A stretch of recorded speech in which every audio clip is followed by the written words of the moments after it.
విజయవాడలో retired deputy EE ఎం సుబ్బారాయుడు సంస్మరణ సభ జరిగింది. ఈ కార్యక్రమానికి హాజరైన రిటైర్డ్ ఐపీఎస్ అధికారి ఏబి వెంకటేశ్వరరావు మాట్లాడుతూ రాయలసీమ అభివృద్ధిలో గుండ్రేవుల రిజర్వాయర్ కీలక భూమిక వహిస్తుందని తెలిపారు.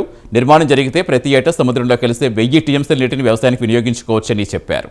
బనకచెర్ల మీద వెనకడుగు వేసేది లేదు అని చెప్పి హోంకరిస్తున్నారు. ఎవడికి నష్టం? ఎవరి డబ్బది? సరే, చివరికి మొన్న ఒక రోజున ఈనాడు పత్రికలో ప్రధాన శీర్షికలో ఒక వార్త వచ్చింది. బనకచెర్ల ప్రాజెక్టు మీద ప్రభుత్వం పునరాలోచనలో పడింది.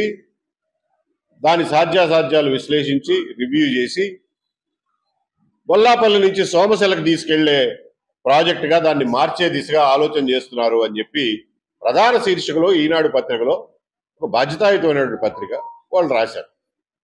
అది అధికారికంగా రాయలేదు, వాళ్ళకి తెలిసిన విషయం రాశారు. సరేలే, కనీసం ఇప్పటికైనా కొంత గ్రహింపు వచ్చింది అని చెప్పి సంతోషించిన 3 రోజుల్లోనే పోలవరం బనకచెర్ల లింక్ కెనాల్కి డిపిఆర్ తయారు చేయడానికి, పర్యావరణ అనుమతులు తెచ్చుకోవడానికి, కావలసిన ఇతర అనుమతులు తెచ్చుకోవడానికి టెండర్లో పార్టిసిపేట్ చేయండి అని చెప్పి పేపర్లో ఇంత అడ్వర్టైజ్మెంట్ వచ్చింది. మిగిలిన వివరాలు ఈ ప్రొక్యూర్మెంట్ సైట్లో చూసుకోగలరు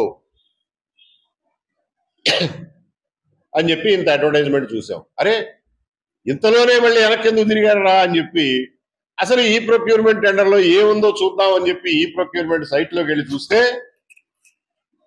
అసలు ఆ టెండర్ని ఆ ఈ ప్రొక్యూర్మెంట్ సైట్లో అప్లోడే చేయాల. అందులో ఒక ఫోన్ నెంబర్ ఉంటే ఆ ఫోన్ నెంబర్కి ఫోన్ చేసి, అయ్యా ఈ పేపర్లో అడ్వర్టైజ్మెంట్ వచ్చింది, మరి ఈ ప్రొక్యూర్మెంట్ ఈ టెండర్ ఏంటో చూస్తే అసలు అందులో ఏముందో తెలుస్తుంది. సోమశిలకు వెళ్తామంటున్నారు, బనకచెర్లకు వెళ్తామంటున్నారు, దేనికి డిపిఆర్ అడుగుతున్నారో మాకు తెలుస్తుంది అంటే, మాకు తెలియదు సార్, ఇంతవరకు మాకు పంపలా, మేము అప్లోడ్ చేయలా, ఎప్పుడు అప్లోడ్ చేస్తాడో మాకు తెలీదు అన్నారు. పేపర్లో ప్రకటించిన దాని ప్రకారం ఈరోజు ఆఖరి రోజు 22వ తారీఖు. ఇవాళ ఉదయం కూడా ఈ ప్రొక్యూర్మెంట్ సైట్లో చూసాం, ఏమైనా పెట్టారేమో.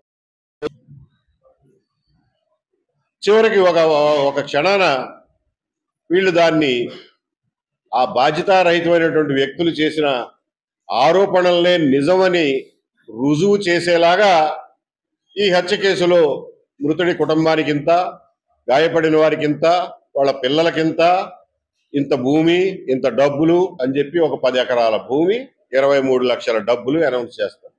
అయ్యా, హత్యలు ఆంధ్రప్రదేశ్ రాష్ట్రంలో సంవత్సరానికి 400-500 హత్యలు జరుగుతూ ఉంటాయి వివిధ కారణాల వల్ల. వాటన్నిటికీ మీరు మరి ఇలాగే 10 ఎకరాల భూముల చొప్పున ఇవ్వబోతున్నారా? ఇది ఒక ప్రభుత్వ పాలసీయా? అంటే ఎవరికి వర్తిస్తుంది ఇది? ఏ కులాల వాళ్ళు కొట్టుకుంటే వర్తిస్తుంది, ఒకే కులం వాళ్ళు చంపుకుంటే వర్తించదా? ఇంత హ్రస్వ దృష్టితో, షార్ట్ సైటెడ్నెస్తో ప్రభుత్వాలు పనిచేస్తున్నాయి కాబట్టి గుండ్రేవుల పూర్తి కాదు, సిద్ధేశ్వరం అలుగు రాదు, రాయలసీమ ప్రాజెక్టులు పూర్తి కావు.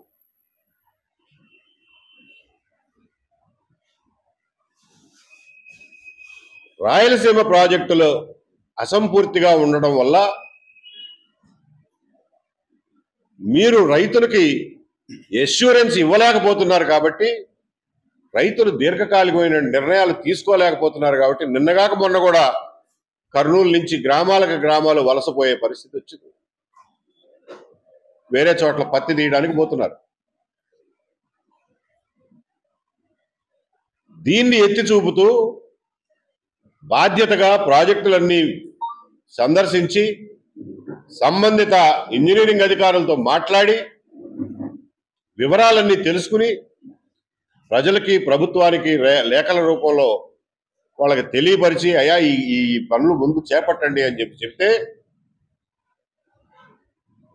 నేను పట్టిన కుందేలకు 3 కాళ్ళు అన్నట్టుగా నేను తలుచుకున్నదే కాళేశ్వరం అన్నట్టు సుబ్బారాయుడు గారి అమూల్యమైనటువంటి సేవల్ని గుర్తుంచుకోమని, వారికి నివాళులు అర్పించమని, అటువంటి వ్యక్తులు మరింతమంది ఈ రాష్ట్రానికి తయారవ్వాలని చెప్పి మీ పిల్లల్ని మోటివేట్ చేయమని, ఇన్స్పైర్ చేయమని కోరుకుంటూ, ఈరోజు వచ్చినటువంటి నాయకులందరికీ, వేదికను అలంకరించిన వారందరికీ కూడా నా కృతజ్ఞతాపూర్వక నమస్కారాలు తెలియజేస్తూ మీడియా మిత్రులకు కూడా నా కృతజ్ఞతలు తెలియజేస్తూ నమస్కారం.